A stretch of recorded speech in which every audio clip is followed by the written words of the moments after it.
손가락이 떨렸습니다. 오늘이 그날이었습니다. 민우가 떠난 지 정확히 1년이 되는 날, 아들의 마지막 부탁을 이행할 시간이었습니다. 엄마, 꼭 우리 담임 선생님 만나봐. 병원 침대에서 숨을 거두기 직전 9살 민우가 마지막으로 남긴 말이었습니다. 그때는 몰랐습니다. 왜 죽음을 앞둔 아이가 그토록 담임 선생님을 만나라고 했는지, 그 말 한마디에 담긴 비밀이 제 무너진 삶을 어떻게 바꾸게 될지. 김지영 선생님 앞에 앉아 그녀가 건넨 작은 상자를 바라봤습니다. 엄마에게 민우가라고 적힌 쪽지. 손을 뻗자 눈물이 떨어졌습니다. 상자를 열기도 전에 가슴이 찢어질 것 같았습니다. 왜 하필 담임 선생님이었을까? 내 아들은 무슨 말을 남기고 싶었던 걸까? 모든 비밀은 1년 전 민우가 갑자기 쓰러진 그날부터 시작되었습니다. 저는 평범한 초등학교 교사였습니다. 42살 경기도 일산에 살고 있는 평범한 워킹맘이었죠. 남편과 함께 9살 아들 민우를 키우며 소소한 행복을 누리고 있었습니다. 그날도 여느 날과 다르지 않았습니다. 아침에 일어나 민우를 깨우고 아침을 먹이고 학교에 보낸 후 저도 출근했습니다. 그런데 그날 오후 학교에서 전화가 왔습니다. 민우가 체육 시간에 갑자기 쓰러졌다는 내용이었습니다. 처음에는 단순한 탈진이라고 생각했습니다. 요즘 민우가 피곤해 보이긴 했지만 아이들은 다 그런 것이라 여겼죠. 얼마 전부터 민우가 밤에 다리가 아프다고 울기도 했지만 성장통이라 생각했습니다. 하지만 병원에 도착한 순간 의사 선생님의 표정이 심상치 않았습니다. 민우의 상태가 심각해 보인다며 정밀 검사를 받아보자고 했습니다. 그리고 일주일 후 우리 가족의 삶이 완전히 바뀌었습니다. 급성 림프모구성 백혈병입니다. 의사의 말이 귀에 들어오지 않았습니다. 백혈병이라니, 그것도 제 어린 아들에게라니. 당시 민우는 초등학교 3학년 겨우 9살이었습니다. 축구를 좋아하고 친구들과 뛰어놀기를 좋아하던 활발한 아이였습니다. 그런 아이에게 어떻게 이런 병이? 진단 후 곧바로 치료가 시작되었습니다. 항암 치료를 위해 민우는 학교를 그만두고 병원에 입원해야 했습니다. 담임 선생님께 상황을 알리자 선생님은 깊은 안타까움을 표시하셨습니다. 김지영 선생님은 30대 초반의 젊은 여성 교사로 아이들 사이에서 인기가 많은 선생님이었습니다. 민우도 담임 선생님을 무척 좋아했습니다. 민우 어머님, 너무 마음 아프네요. 민우는 제가 정말 아끼는 학생인데. 김지영 선생님의 목소리에서 진심 어린 걱정이 느껴졌습니다. 반 아이들에게 상황을 설명하고 민우를 응원할 수 있도록 하겠습니다. 민우에게 병원에 입원해야 한다고 말했을 때 그 아이의 첫 마디는 학교는 어떻게 해요? 였습니다. 친구들과 헤어져야 한다는 사실이 병보다 더 민우를 슬프게 했습니다. 하지만 민우는 강한 아이였습니다. 울지 않았고 오히려 저를 걱정했습니다. 엄마, 괜찮아요. 금방 나을 거예요. 엄마가 너무 걱정하지 마세요. 항암 치료가 시작되었고 민우의 건강한 머리카락이 하나둘 빠지기 시작했습니다. 어느 날 아침 베개에 가득한 머리카락을 보고 민우가 울었습니다. 그때 처음으로 민우가 자신의 상황을 실감한 것 같았습니다. 저는 민우를 안아주며 말했습니다. 괜찮아, 우리 민우. 머리카락은 다시 나. 우리 민우가 건강해지는 게 중요해. 아들의 치료를 위해 저는 휴직을 했고 남편은 더 많은 시간을 일했습니다. 병원비와 생활비를 감당하기 위해서였습니다. 민우는 병원 생활에 적응하려 노력했지만 항암 치료의 부작용은 가혹했습니다. 구토, 극심한 피로, 면역력 저하로 인한 각종 감염. 민우는 하루하루 더 약해져 갔습니다. 그런 힘든 상황에서 김지영 선생님의 방문은 큰 위로가 되었습니다. 선생님은 정기적으로 병원을 찾아 민우에게 반 친구들의 소식을 전해주고 친구들이 보낸 편지와 그림을 전달해 주었습니다. 민우의 얼굴은 선생님이 오실 때마다 환하게 빛났습니다. 선생님, 오늘은 어떤 이야기 들려주실 거예요? 민우는 언제나 선생님의 방문을 기다렸습니다. 김 선생님은 민우를 위해 특별히 준비한 작은 수업을 진행하곤 했습니다. 병원 침대에서도 민우가 학업을 따라갈 수 있도록 도와주셨습니다. 치료 과정은 길고 힘들었습니다. 때로는 호전되는 것 같다가도 갑자기 상태가 나빠지곤 했습니다. 민우의 작은 몸은 강한 항암제와 싸우느라 하루하루 지쳐갔습니다. 하지만 민우는 놀라운 회복력과 긍정적인 마음을 보여주었습니다. 엄마, 내가 건강해지면 다시 학교에 갈 수 있죠? 친구들이랑 축구도 하고 싶어요. 민우의 이런 말을 들을 때마다 가슴이 미어졌지만 저는 항상 밝게 대답했습니다. 그럼 당연하지. 우리 민우 곧 건강해질 거야. 6개월간의 집중 치료 후 민우의 상태는 조금 나아졌습니다. 일시적인 관의 상태에 들어갔다는 의사의 말에 우리 가족은 모두 기뻐했습니다. 하지만 의사는 재발 가능성이 높으니 계속 치료와 관찰이 필요하다고 했습니다. 잠시 퇴원해서 집에서 지내던 민우는 학교에 가고 싶어 했습니다. 면역력이 많이 약해진 상태라 위험했지만 민우의 간절한 바람을 무시할 수 없었습니다. 의사와 상담 후 특별한 날 잠시 학교를 방문하기로 했습니다. 그날은 민우에게 특별한 날이었습니다. 마스크를 쓰고 모자를 깊게 눌러 쓴 민우가 교실에 들어서자 반 친구들은 일제히 환호성을 질렀습니다. 민우야, 왔구나. 김지영 선생님은 민우를 위한 작은 환영회를 준비해 두셨습니다. 그날 집으로 돌아오는 길에 민우가 말했습니다. 엄마, 나 빨리 나와서 학교에 가고 싶어요. 김 선생님 수업도 듣고 싶고 친구들이랑 놀고 싶어요. 그 말을 들으며 저는 눈물을 참을 수 없었습니다. 하지만 행복은 오래가지 않았습니다. 집에 돌아온 지 2주 만에 민우의 상태가 급격히 나빠졌습니다. 고열과 심한 통증, 그리고 결국 재발 판정을 받았습니다. 이번에는 더 공격적인 치료가 필요했고 골수 이식까지 고려해야 한다고 했습니다. 민우는 다시 병원으로 돌아왔고 더 강한 항암 치료가 시작되었습니다. 부작용도 더 심해졌습니다. 민우는 밤마다 통증에 시달렸고 식욕을 완전히 잃어버렸습니다. 점점 마르고 약해지는 아들을 보는 것은 견딜 수 없는 고통이었습니다. 그 힘든 시간 동안에도 김지영 선생님은 민우 곁을 지켜주셨습니다. 바쁜 학교 일정에도 불구하고 주말마다 병원을 찾아오셨고 때로는 수업 후 저녁에 들러 민우와 이야기를 나누셨습니다.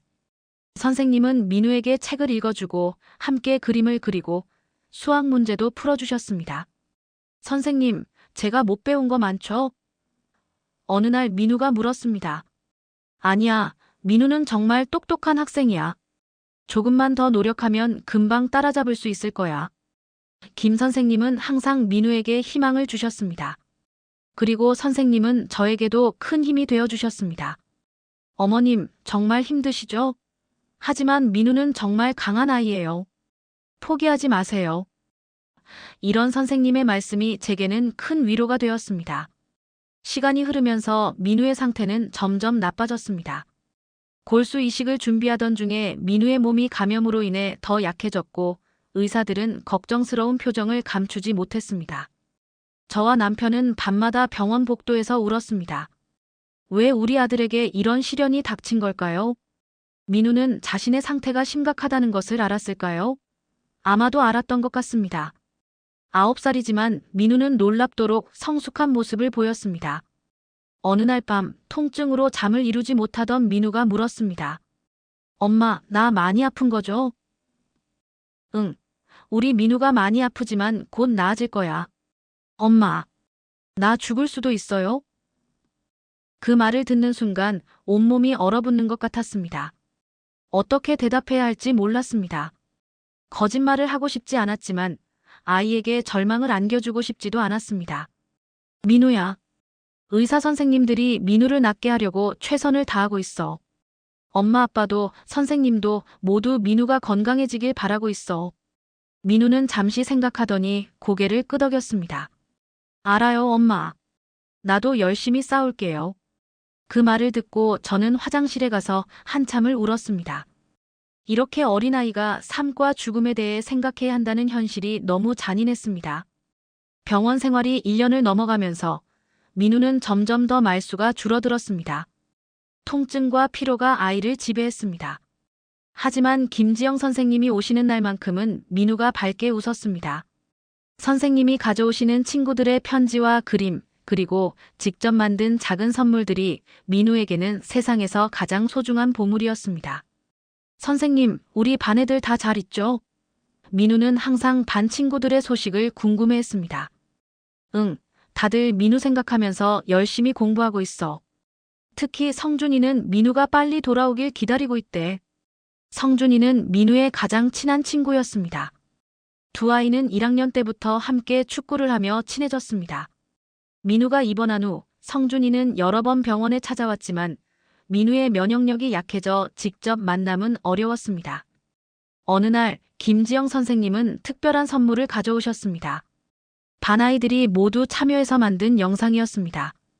각자 민우에게 하고 싶은 말을 영상에 담아 보낸 것이었습니다. 민우는 태블릿으로 그 영상을 보면서 처음으로 활짝 웃었습니다.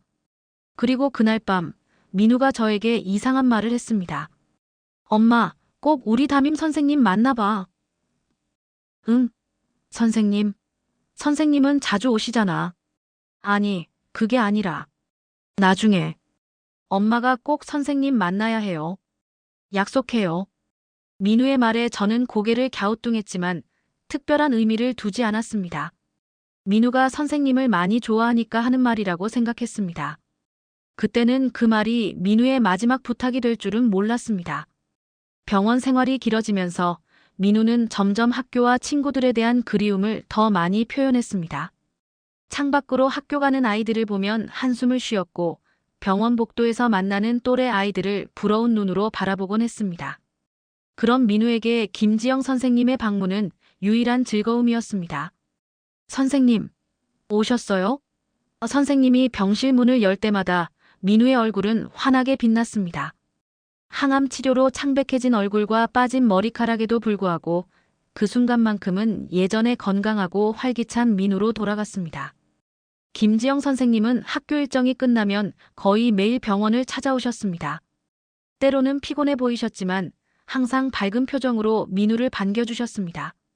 선생님은 빈손으로 오시는 날이 없었습니다. 친구들의 편지, 직접 준비한 교재, 재미있는 책, 또는 민우가 좋아하는 작은 장난감들. 매번 민우를 위한 특별한 선물을 가져오셨습니다. 오늘은 우리 뭐 배울까? 선생님은 마치 교실에서처럼 민우에게 질문했습니다. 그리고 병원 침대를 교실 책상 삼아 미니 수업이 시작되었습니다. 수학, 국어, 사회, 과학. 모든 과목을 아이의 상태에 맞게 조정해서 가르쳐 주셨습니다. 민우야, 내가 없는 동안 우리 반에서는 이런 내용을 배웠어. 어렵지 않지? 내가 충분히 따라올 수 있을 거야. 선생님은 민우가 학교에 돌아갔을 때 뒤처지지 않도록 꼼꼼히 챙겨주셨습니다. 하지만 단순한 학습만이 아니었습니다. 때로는 재미있는 이야기를 들려주시거나 민우와 함께 그림을 그리기도 하셨습니다. 병원 생활의 지루함을 잊게 해주는 소중한 시간이었습니다. 특히 민우는 선생님이 전해주는 반 친구들의 소식을 가장 기다렸습니다. 준호가 축구대회에서 골을 넣었대. 내 자리를 대신해서 뛰면서 이건 민우를 위한 골이라고 말했다더라. 은지는 미술 시간에 내 얼굴을 그렸어. 정말 잘 그렸더라. 다음에 가져올게. 성준이는 내가 없어서 심심하대. 너희 둘이 붙어 다녔으니까. 이런 소식들을 들을 때마다 민우의 눈은 반짝였고 때로는 눈물을 글썽이기도 했습니다. 학교에 가지 못하는 현실이 슬프면서도 친구들이 자신을 잊지 않고 기억해준다는 사실에 위로를 받는 듯 했습니다. 어느 날 김 선생님은 특별한 것을 가져오셨습니다. 반 아이들이 모두 참여해서 만든 응원 메시지 북이었습니다. 각 페이지마다 친구들의 손글씨와 그림이 가득했고 마지막 페이지에는 반 친구들이 모두 모여 찍은 사진과 함께 민우야, 빨리 돌아와 라는 메시지가 적혀 있었습니다. 민우는 그 책을 받자마자 한 페이지씩 넘기며 친구들의 메시지를 읽었습니다. 그리고 마지막 페이지에서 민우는 참았던 눈물을 터뜨렸습니다. 선생님, 저도 빨리 학교에 가고 싶어요. 그날 이후로 민우는 그 메시지 북을 항상 베개 옆에 두었습니다. 밤에 잠들기 전에 읽고 아침에 일어나서도 읽었습니다. 그것은 민우에게 학교로 돌아갈 수 있다는 희망의 상징이었습니다. 하지만 민우의 상태는 점점 악화되었습니다. 항암 치료의 부작용으로 면역력이 크게 떨어졌고 감염으로 인해 고열에 시달리는 날이 많아졌습니다. 의사들은 더 강한 치료가 필요하다고 했지만 민우의 작은 몸이 견딜 수 있을지 걱정이었습니다. 그런 상황에서도 김지영 선생님은 민우 곁을 떠나지 않았습니다. 오히려 방문 횟수가 더 늘었습니다. 때로는 학교 일과 후 늦은 시간에 오셔서 민우가 잠들 때까지 함께 있어 주셨고, 주말에는 더 많은 시간을 할애해 주셨습니다. 선생님, 이렇게 자주 오시면 피곤하실 텐데. 제가 염려를 표현하자 김 선생님은 고개를 저었습니다. 괜찮아요. 민우는 제 학생이고 제가 책임져야 할 아이예요. 게다가 민우가 저를 기다리는 것을 알기에 더 오게 되네요. 선생님의 이런 헌신적인 모습에 저희 가족은 깊은 감사함을 느꼈습니다. 특히 남편은 요즘 같은 세상에 이런 교사가 있다니 정말 놀랍다며 감동했습니다. 저 역시 선생님께 어떻게 감사의 마음을 표현해야 할지 몰라 여러 번 고민했지만 선생님은 항상 당연한 일을 할 뿐이라며 사양하셨습니다. 민우와 김 선생님의 관계는 점점 더 특별해졌습니다. 더 이상 단순한 교사와 학생의 관계가 아니었습니다. 선생님은 민우에게 더 많은 이야기를 들려주셨고, 민우도 선생님에게 자신의 생각과 감정을 솔직하게 표현했습니다. 어느 날 민우가 저에게 물었습니다. 엄마, 선생님은 결혼하셨어요? 아니, 아직 안 하신 걸로 알고 있어. 왜? 그냥 궁금해서요. 선생님은 정말 좋은 분이니까 행복했으면 좋겠어요. 9살 아이의 입에서 나온 말이라고는 믿기 어려운 성숙한 발언이었습니다. 민우는 자신의 상황에도 불구하고 다른 사람의 행복을 생각할 수 있는 아이로 성장하고 있었습니다. 그러던 어느 날 민우의 상태가 급격히 나빠졌습니다. 감염으로 인한 고열이 계속되었고 통증도 심해졌습니다. 의사들은 응급처치를 했지만 민우의 몸은 더 이상 치료에 반응하지 않는 것 같았습니다. 상태가 많이 안 좋습니다. 면역력이 거의 바닥이라 감염에 대응하지 못하고 있어요. 최선을 다하겠지만 마음의 준비를 하시는 게 좋을 것 같습니다. 의사의 말에 저와 남편은 눈앞이 캄캄했습니다. 아직 9살, 이제 겨우 삶을 시작한 우리 아들이 이렇게 떠나가야 한다니. 받아들일 수 없었습니다. 민우의 상태가 위급하다는 소식을 들은 김지영 선생님은 즉시 병원으로 달려오셨습니다. 수업 중이었지만 대체 교사를 급히 불러 병원으로 오신 것이었습니다. 선생님의 얼굴은 창백했고 눈은 붉게 충혈되어 있었습니다. 민우는 어때요? 많이 아픈가요? 네. 의사 선생님 말씀으로는. 더 이상 말을 잇지 못하고 저는 눈물을 쏟았습니다. 김 선생님은 제 손을 꼭 잡아주셨습니다. 힘내세요. 민우는 강한 아이니까요. 이번에도 이겨낼 수 있을 거예요. 선생님은 민우의 병실로 들어가셨고 저와 남편은 잠시 밖에 남았습니다. 한참 후 선생님이 나오셨을 때 그분의 눈에도 눈물이 고여 있었지만 표정은 의외로 평온해 보였습니다. 민우와 이야기를 나눴어요. 많이 아프지만 여전히 밝은 아이네요. 오히려 저를 위로하더군요. 그날 이후로 김 선생님은 거의 매일 병원에 오셨습니다. 학교 일과가 끝나면 바로 병원으로 오셨고 때로는 늦은 밤까지 민우와 함께 있으셨습니다. 선생님은 민우에게 책을 읽어주고 함께 TV를 보고 때로는 그냥 곁에 앉아 손을 잡아주셨습니다. 특이한 점은 민우와 선생님이 종종 다른 사람들이 없을 때 조용히 대화를 나누는 모습이었습니다. 저나 남편이 병실에 들어가면 대화를 멈추곤 했습니다. 처음에는 별 의미를 두지 않았지만 이런 일이 반복되자 저는 궁금해졌습니다. 민우야, 선생님과 무슨 비밀 이야기를 그렇게 많이 해? 민우는 미소 지으며 대답했습니다. 그냥 학교 이야기요. 비밀은 아니에요. 하지만 그건 분명 단순한 학교 이야기가 아니었습니다. 가끔 민우의 병실 문 앞에서 두 사람의 대화 조각을 듣게 되었는데, 그럼 약속했어요? 걱정 마, 내가 할게. 엄마가 너무 슬퍼할까봐. 같은 말들이 들렸습니다. 어느 날 김 선생님이 나가시는 길에 제가 물었습니다. 선생님, 민우와 무슨 특별한 이야기라도 하세요? 선생님은 잠시 망설이더니 미소 지었습니다. 민우가 자라면서 하고 싶은 일들, 꿈에 대한 이야기를 많이 해요. 아직 어리지만 생각이 깊은 아이더라고요. 그 대답이 전부는 아니라는 걸 느꼈지만 더 이상 묻지 않았습니다. 민우에게 그런 대화의 시간이 필요하다면 존중해주고 싶었습니다. 민우의 치료는 점점 더 어려워졌습니다. 강한 항암제로 인해 민우는 먹지도 못하고 말하기도 힘들어했습니다. 통증으로 밤에 잠을 이루지 못하는 날이 많았고 때로는 제 이름도 기억하지 못할 만큼 혼란스러워하기도 했습니다. 그러나 놀랍게도 김지영 선생님이 오시면 민우는 정신을 차렸습니다. 아무리 고통스러운 날이라도 선생님의 목소리를 들으면 눈을 뜨고 미소를 지었습니다. 마치 선생님은 민우에게 특별한 힘을 주는 존재 같았습니다. 선생님, 오늘은 학교에서 무슨 일 있었어요? 민우는 항상 학교 소식을 물었습니다. 오늘은 전교생이 참여하는 체육대회 예선이 있었어. 우리 반이 줄다리기에서 이겼어. 정말요? 우리 반이 이겼다니 기분 좋아요. 제가 있었으면 더 잘했을 텐데. 선생님은 민우에게 학교 생활의 모든 세부 사항을 알려주셨습니다. 수업 내용, 급식 메뉴, 친구들 사이의 소소한 에피소드까지. 마치 민우가 실제로 학교에 다니고 있는 것처럼 느끼게 해주셨습니다. 선생님, 저 학교에 돌아갈 수 있을까요? 어느 날 민우가 물었습니다. 김 선생님은 잠시 말을 잇지 못하다가 민우의 손을 꼭 잡으며 대답하셨습니다. 물론이지. 민우는 우리 반의 소중한 학생이야. 언제든 돌아올 수 있어. 그 말을 들은 민우의 얼굴에 환한 미소가 번졌지만 저는 선생님의 눈에 맺힌 눈물을 보았습니다. 선생님도 민우의 상태가 얼마나 심각한지 알고 계셨던 것입니다. 그날 밤 민우는 갑자기 제게 말했습니다. 엄마, 꼭 우리 담임 선생님 만나봐.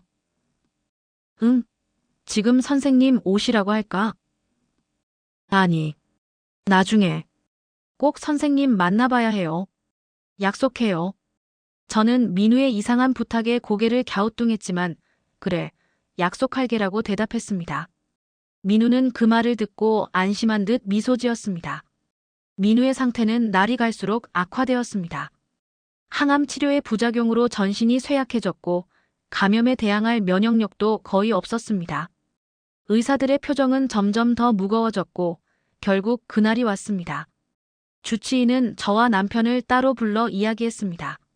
많이 안타깝지만 더 이상 할 수 있는 치료가 없습니다. 민우의 암이 전신으로 전이되었고 이제는 완화 치료에 집중하는 것이 좋을 것 같습니다.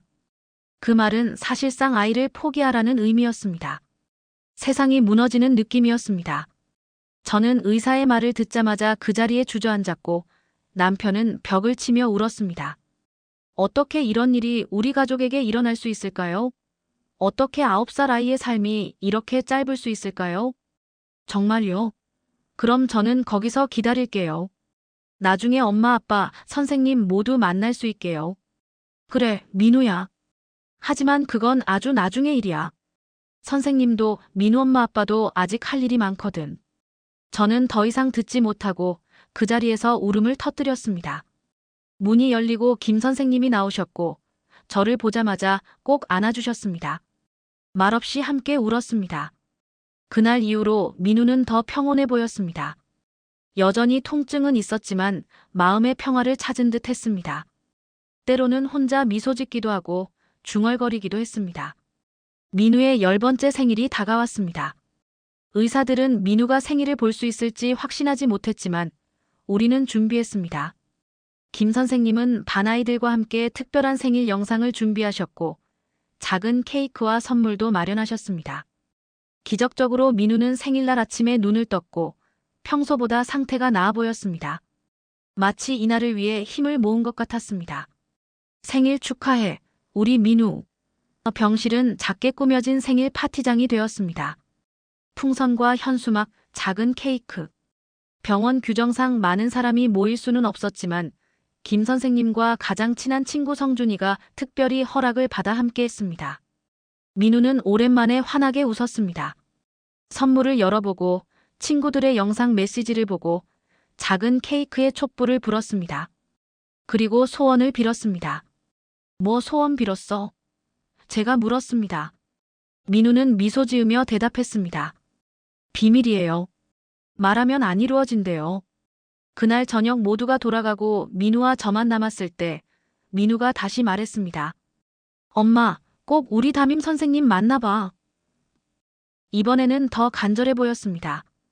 저는 민우의 손을 잡고 물었습니다. 민우야, 왜 그렇게 선생님을 만나보라고 하는 거니? 엄마한테 말해줄 수 있어? 민우는 잠시 생각하더니 대답했습니다.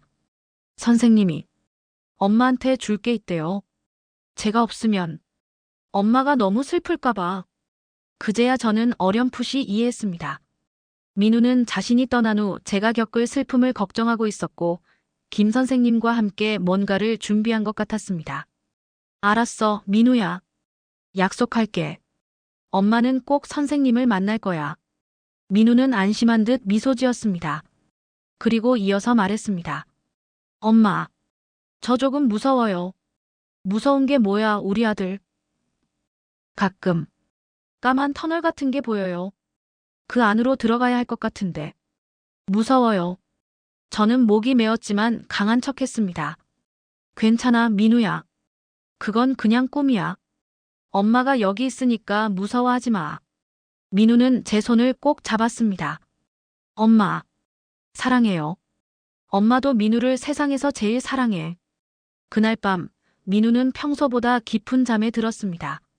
저는 그 모습을 지켜보며 밤을 새웠습니다. 아들의 작은 손을 잡고 숨소리를 들으며 이 순간이 영원했으면 하고 바랐습니다. 생일 파티 다음 날, 민우의 상태는 갑자기 나빠졌습니다. 마치 생일을 보내기 위해 마지막 힘을 쏟아부은 것처럼 기력이 급격히 떨어졌습니다. 의사 선생님은 더 이상 시간이 많지 않다고 말했습니다.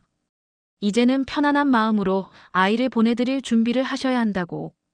그 말을 듣는 순간 세상이 무너지는 것 같았습니다. 얼마나 남았을까요? 떨리는 목소리로 물었습니다. 정확히 말씀드리기는 어렵지만 아마도 일주일, 어쩌면 그보다 짧을 수도 있습니다. 일주일. 그 짧은 시간 안에 9살 아들과의 모든 이별을 준비해야 했습니다. 어떻게 해야 할지 막막했습니다. 무엇을 해주어야 아들이 후회 없이 갈 수 있을까? 어떻게 해야 마지막 순간들이 아들에게 평화로울 수 있을까? 수많은 생각이 머릿속을 헤집고 다녔습니다. 남편은 회사에 무기한 휴가를 신청했고 저 역시 모든 일정을 취소했습니다. 이제 우리에게는 민우와 함께하는 시간만이 중요했습니다. 24시간 병실을 지키며 민우의 작은 요구 하나하나를 들어주려 노력했습니다. 김지영 선생님도 거의 매일 병원을 찾아오셨습니다. 학교 수업이 끝나면 바로 병원으로 오셔서 민우와 시간을 보내셨고 주말에는 더 오랜 시간을 할애하셨습니다. 선생님의 헌신적인 모습에 병원 의료진들도 감동받았고 이렇게 제자를 사랑하는 선생님은 처음 봤다며 이야기했습니다. 민우는 점점 더 많은 시간을 자면서 보냈습니다. 깨어있는 시간이 줄어들었고 의식도 가끔씩 혼미해졌습니다. 하지만 김 선생님이 오시면 신기하게도 정신이 맑아지곤 했습니다. 그리고 여전히 선생님과는 비밀스러운 대화를 나누었습니다. 어느 날 민우가 잠든 사이 김 선생님이 병실을 나서실 때 저는 조심스럽게 물었습니다. 선생님, 민우와 무슨 비밀이라도 있으신가요? 자꾸만 저보고 꼭 선생님을 만나보라고 하거든요. 김 선생님은 잠시 망설이다가 미소를 지으셨습니다. 민우가 저에게 부탁한 일이 있어요. 하지만 지금은 말씀드릴 수 없습니다. 민우의 약속이니까요. 저는 더 묻지 않았습니다.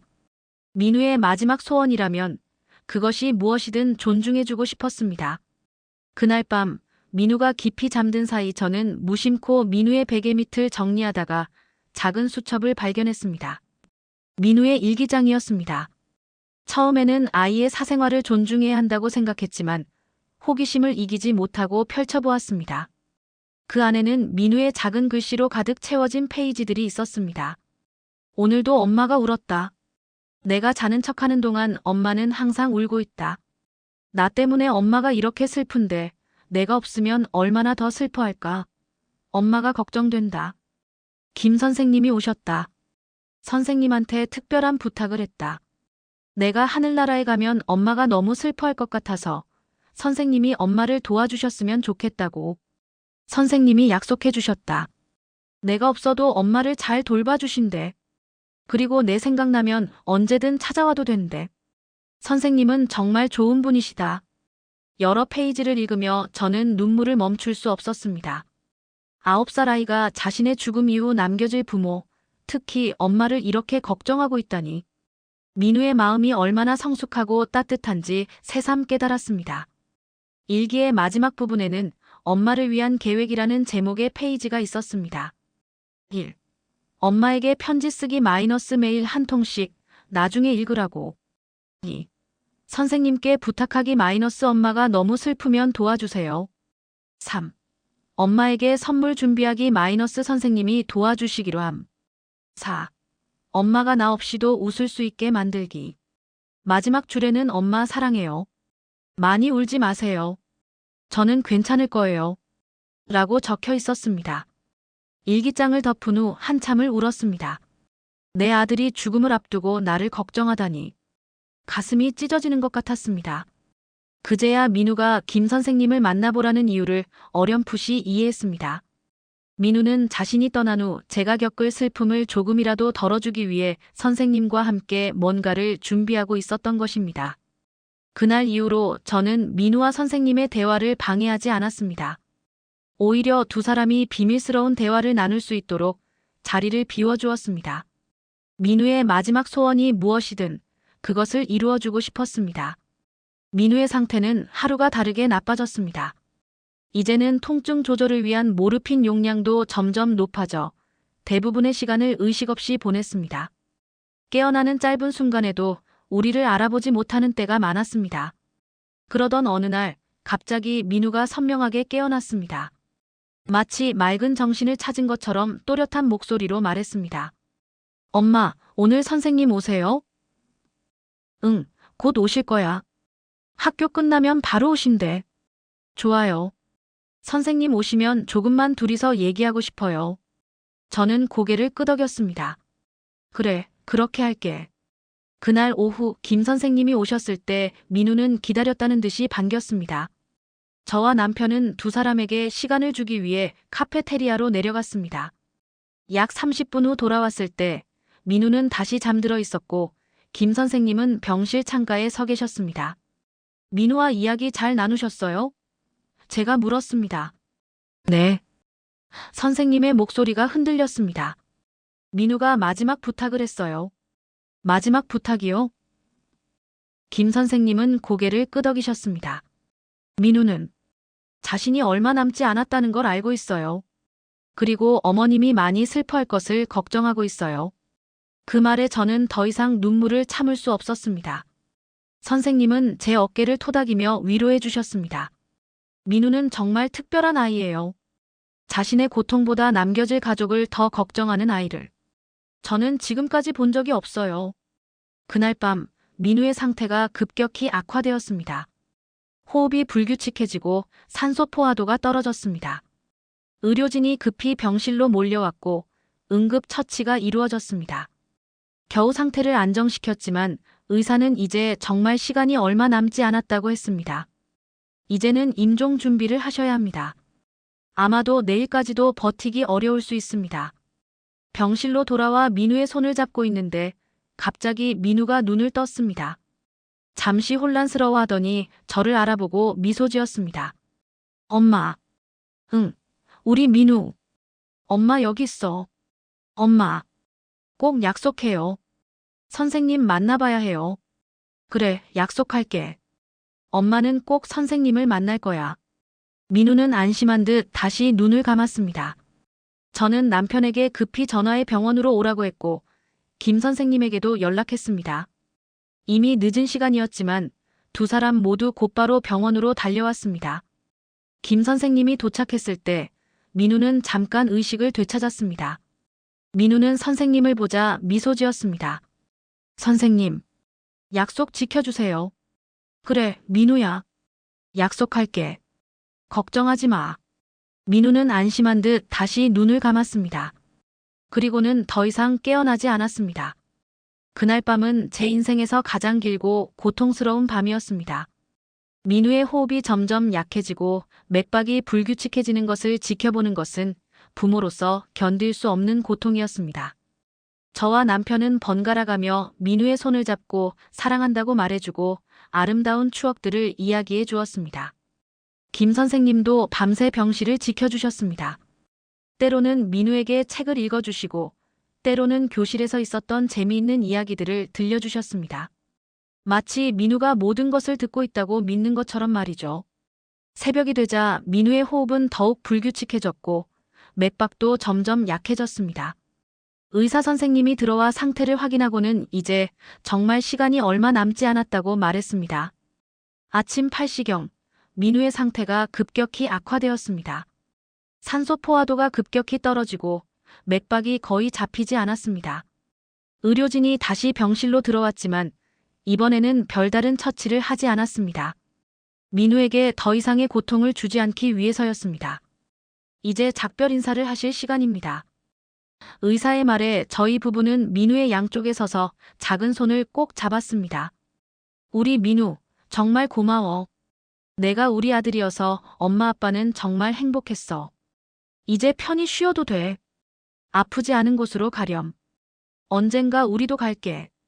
그때 다시 만나자. 남편이 떨리는 목소리로 말했습니다. 민우야, 엄마가 너무 사랑해. 세상에서 제일 사랑해. 그동안 아프게 싸워줘서 고마워. 이제 편히 가도 돼. 엄마는 괜찮을 거야. 걱정하지 마. 그리고 선생님을 꼭 만나볼게. 약속할게. 저는 눈물을 흘리며 말했습니다. 김 선생님도 민우의 이마에 손을 얹고 속삭였습니다. 민우야, 선생님이 약속할게. 걱정하지 마. 넌 정말 멋진 아이였어. 그리고 몇 분 후 민우의 작은 가슴이 마지막으로 오르내리고 멈췄습니다. 우리의 소중한 아들, 9살 민우는 그렇게 세상을 떠났습니다. 민우가 떠난 그 순간 병실에는 깊은 침묵만이 흘렀습니다.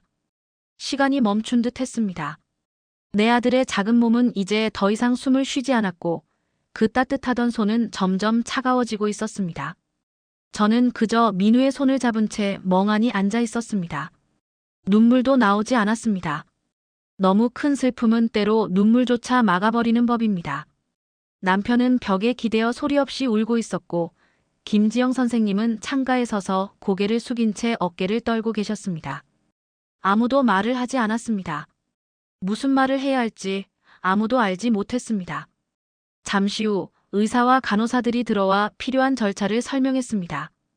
장례 준비, 사망 증명서, 병원비 정산. 현실적인 문제들이 쏟아졌지만 그 말들은 제 귀에 들어오지 않았습니다. 저는 여전히 민우의 손을 잡은 채 마치 아이가 다시 눈을 뜰 것만 같은 심정으로 그 자리에 앉아 있었습니다. 부인, 이제 아이를 보내드려야 합니다. 간호사의 조심스러운 말에 저는 고개를 저었습니다. 아직 조금만 더. 그렇게 1시간을, 2시간을 보냈습니다. 마지막 순간까지 아들과 함께 있고 싶었습니다. 하지만 결국 현실을 받아들여야 했습니다. 민우의 차가운 이마에 마지막 입맞춤을 하고 안녕을 고해야 했습니다. 민우야, 엄마가 많이 사랑해. 편히 가렴. 병원 직원들이 민우의 시신을 준비하는 동안 저희는 장례 준비를 위해 병원 밖으로 나왔습니다. 그 순간 처음으로 현실이 실감났습니다. 태양은 여전히 떠 있고 사람들은 여전히 오가고 있었습니다. 세상은 아무 일도 없었다는 듯이 그대로였습니다. 하지만 제 세상은 완전히 무너져 내렸습니다. 민우의 장례식은 3일 후에 치러졌습니다. 작은 관에 누운 민우는 마치 자고 있는 것 같았습니다. 창백했지만 평화로운 얼굴, 더 이상 고통받지 않는 모습이었습니다. 하얀 정장을 입힌 민우의 모습은 천사 같았습니다. 장례식에는 많은 사람들이 찾아왔습니다. 친척들, 병원 의료진들, 저와 남편의 친구들. 그리고 민우의 학교에서는 김지영 선생님을 비롯한 여러 교사들과 반 친구들이 모두 참석했습니다. 아이들은 민우에게 작별 인사를 하며 눈물을 흘렸고 작은 손으로 쓴 편지들을 관 옆에 놓았습니다. 가장 친했던 성준이는 울음을 참지 못하고 계속 흐느꼈습니다. 민우야, 약속했잖아. 건강해지면 같이 축구하기로. 나 혼자 두고 가면 어떡해. 그 말을 들으며 저는 또다시 가슴이 찢어지는 듯 했습니다. 9살 아이들에게 이별은 너무 가혹한 것이었습니다. 김지영 선생님은 장례식 내내 저희 가족 곁을 지켜주셨습니다. 조문객들을 안내하고 필요한 것들을 챙겨주고 때로는 저희를 위로해 주셨습니다.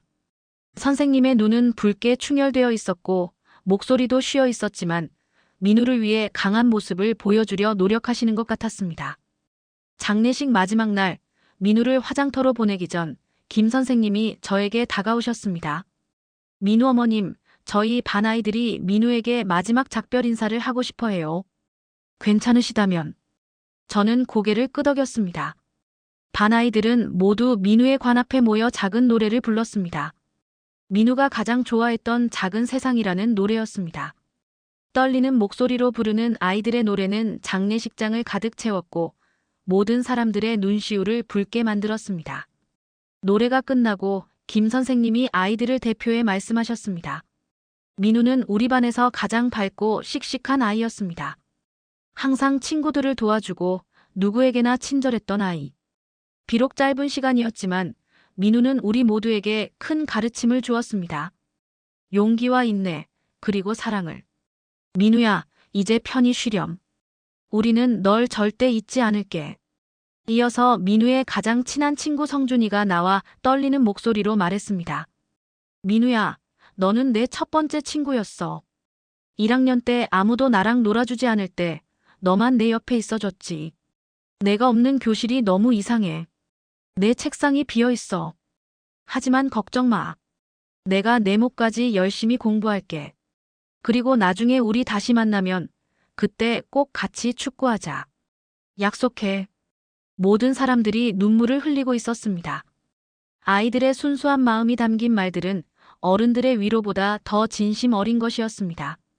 마침내 민우를 화장터로 보내야 할 시간이 왔습니다. 마지막으로 관 뚜껑을 닫기 전 저는 민우의 얼굴을 한 번 더 보았습니다. 그리고 민우가 가장 아끼던 작은 축구공을 함께 넣어주었습니다. 민우야, 잘 가. 엄마가 정말 많이 사랑해.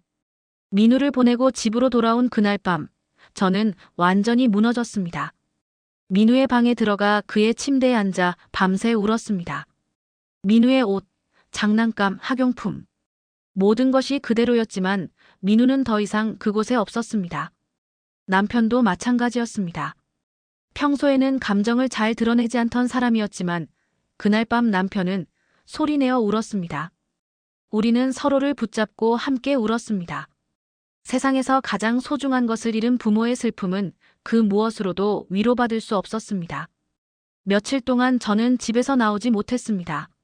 먹지도 자지도 못했습니다. 민우의 방에 앉아 그의 물건들을 만지며 시간을 보냈습니다. 남편은 회사로 복귀했지만 그도 힘든 시간을 보내고 있었습니다. 밤마다 술에 취해 돌아와 민우의 사진을 보며 우는 날이 많았습니다. 그 무렵 김지영 선생님이 자주 전화를 주셨습니다. 안부를 물으시고 위로의 말을 전하셨습니다. 어느 날은 민우가 걱정할 거예요.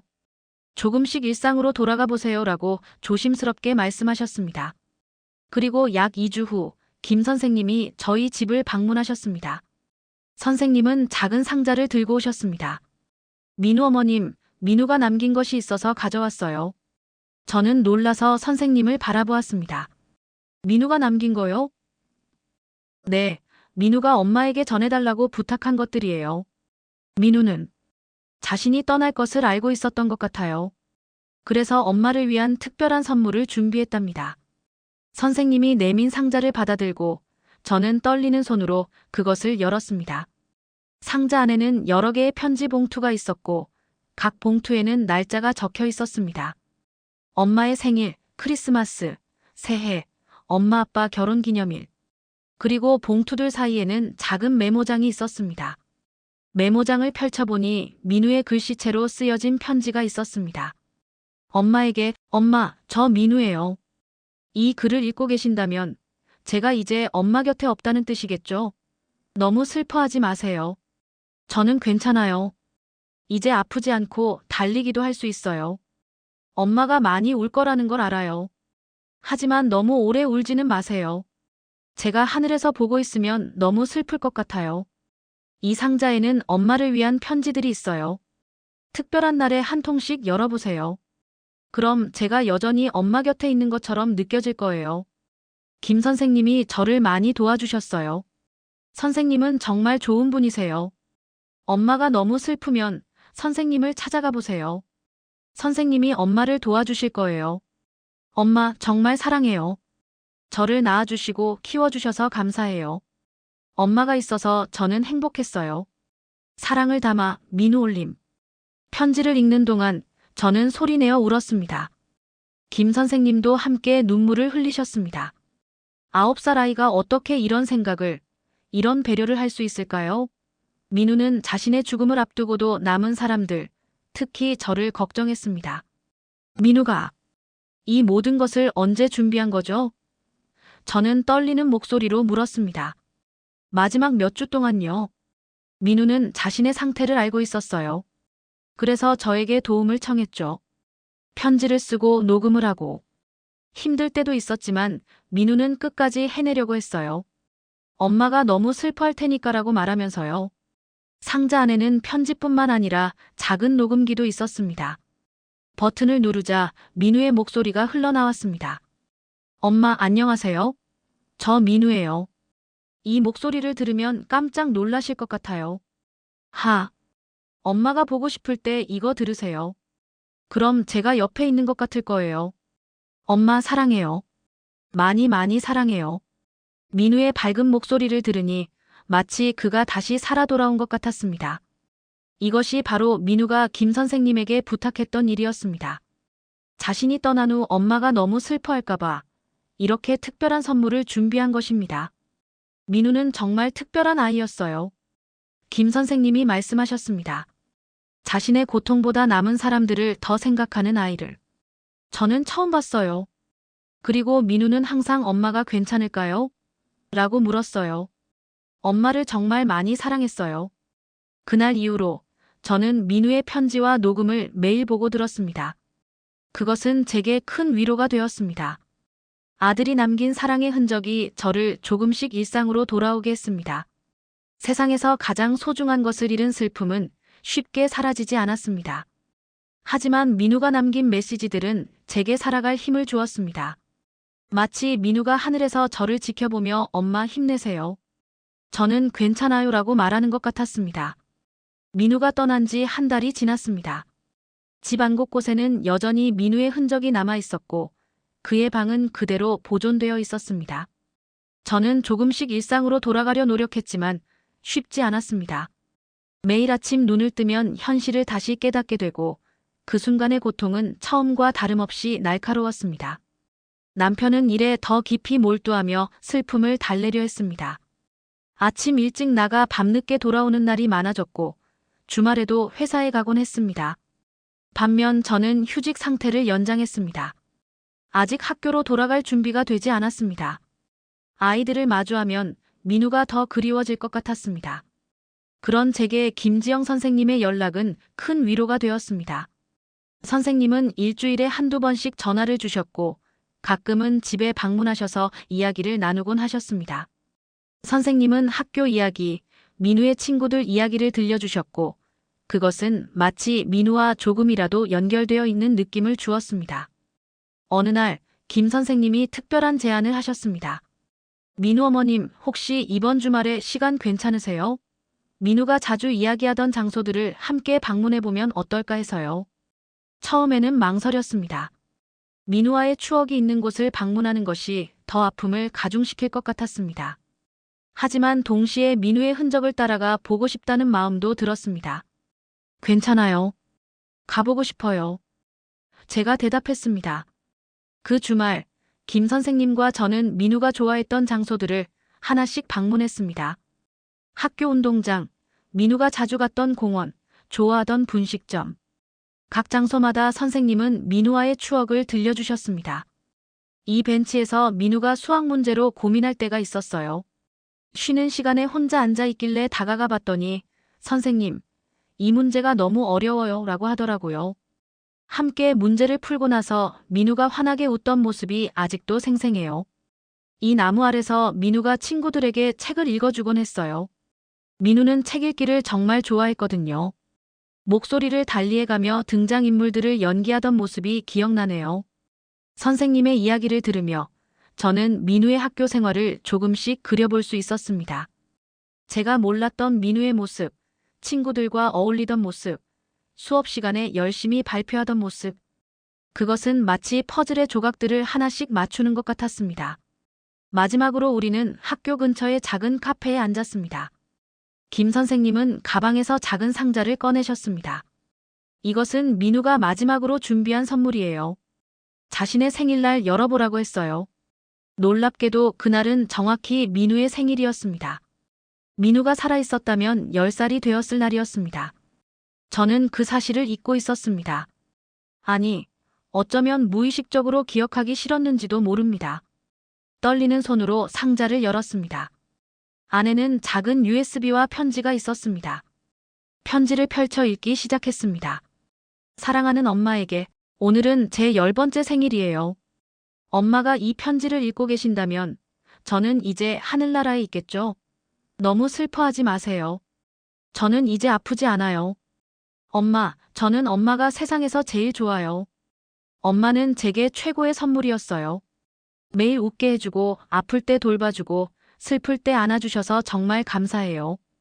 USB에는 제가 엄마에게 들려드리고 싶은 이야기가 담겨 있어요.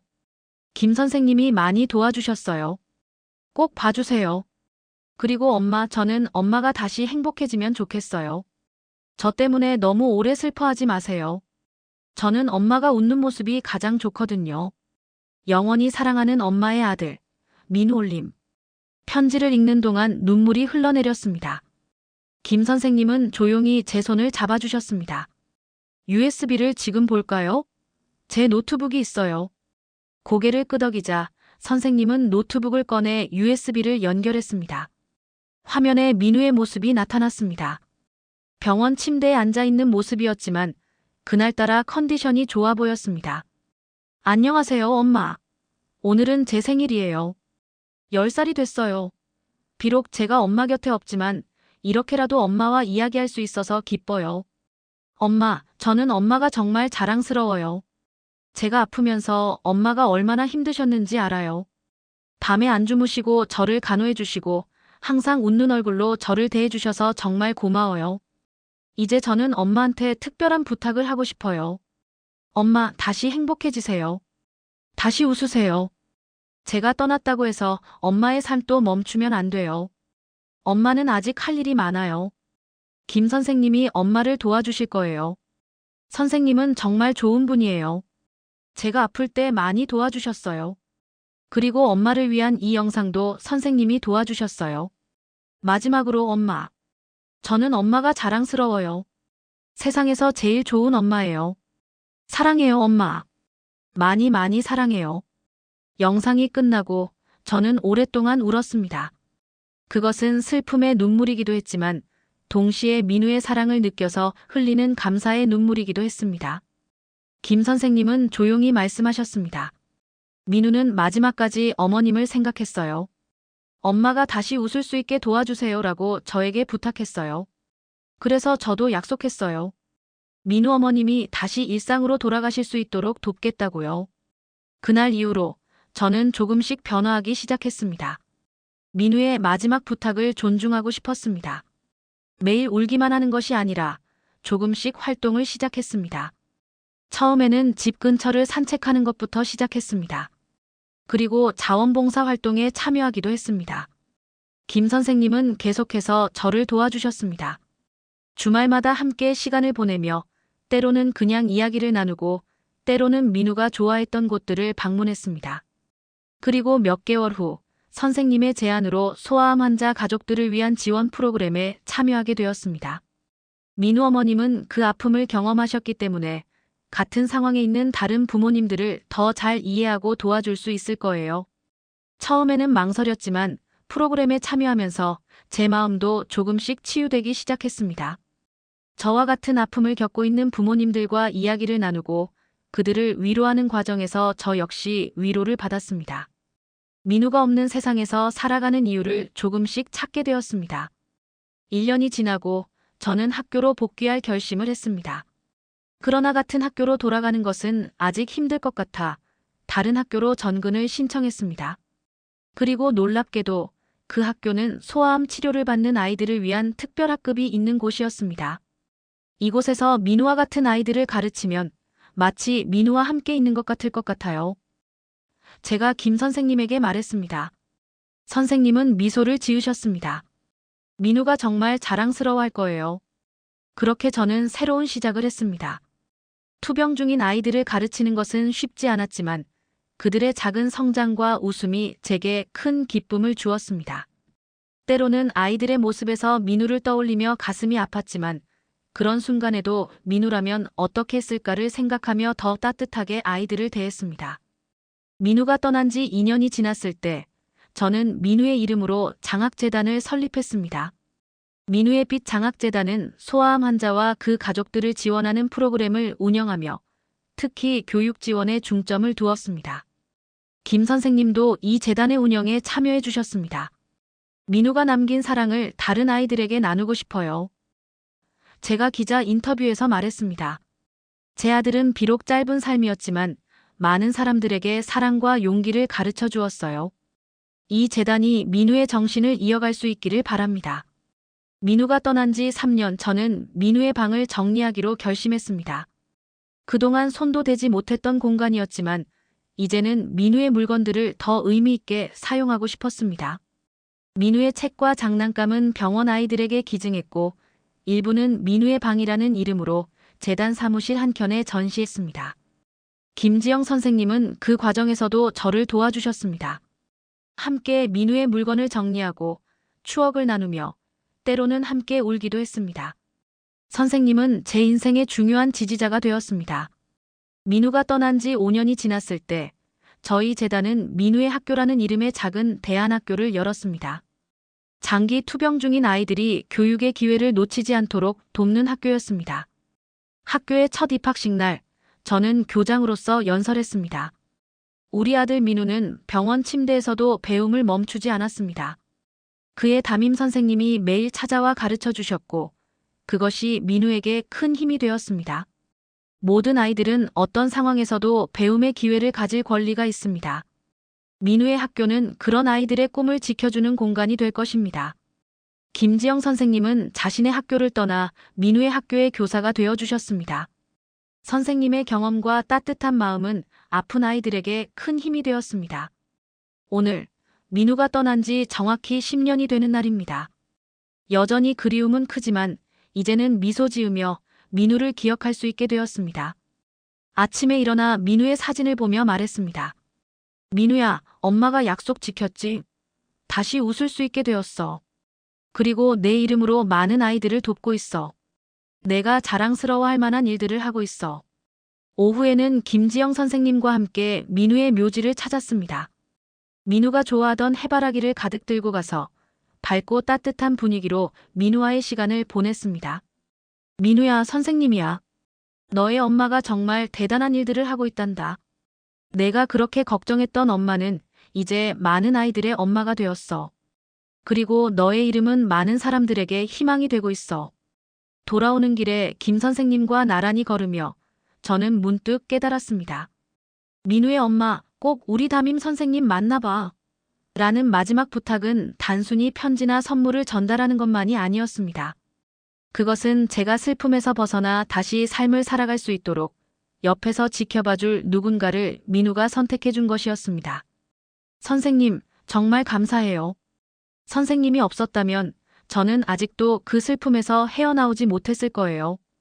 김 선생님은 미소를 지으셨습니다. 제가 한 일은 없어요. 모두 민우가 계획한 거죠. 그 아이는 정말 특별했어요. 네, 맞아요. 우리 민우는 정말 특별했어요. 그리고 그 아이의 사랑은 지금도 계속되고 있어요. 민우가 남긴 사랑은 저를 변화시켰고 그 사랑은 이제 다른 많은 아이들에게로 퍼져나가고 있습니다. 9살 민우의 짧은 삶은 끝이 아니라 새로운 시작이었습니다. 그리고 그의 마지막 부탁 엄마, 꼭 우리 담임 선생님 만나봐. 는 제 인생을 구원한 말이었습니다.